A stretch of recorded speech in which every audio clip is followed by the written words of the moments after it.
ایک اور اہم خبر ہے اور یہ ساری خبریں میں نہیں دینی ہے. بالکل ایسا ہی ہے. IMF کے ساتھ پالیسی سطح کے مذاکرات کا جناب دوسرا روز ہے اور IMF آج اپنے مطالبات اور سفارشات سے آگاہ کرے گا. ذرائع یہ بتا رہے ہیں کیونکہ جائزہ مذاکرات کی کامیابی سے تکمیل میں کوئی بڑا چیلنج نہیں ہے.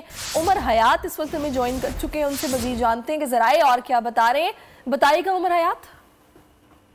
بالکل IMF جائزہ مشن کے ساتھ جو پالیسی سطح کے مذاکرات ہیں ان کا دوسرا روز ہے اور کل ان مذاکرات کا آخری روز ہے, اور IMF آج اپنے مطالبات اور سفارشات سے پاکستانی وفد کو آگاہ کرے گا. اور جائزہ مذاکرات کی کامیابی سے تکمیل میں کوئی بڑا چیلنج نہیں ہے, اور پالیسی سطح کے جو مذاکرات ہیں اس کے بعد پاکستان کو IMF ایگزیکٹو بورڈ جو ہے وہ تقریباً 71 کروڑ ڈالر کی دوسری قسط کی منظوری دے گا.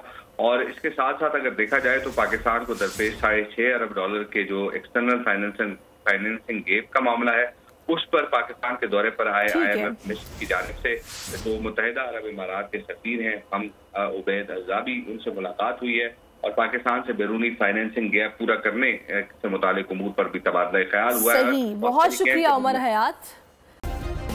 سبسکرائب کریں اور بیل دبائیں تاکہ کوئی خبر رہ نہ جائے.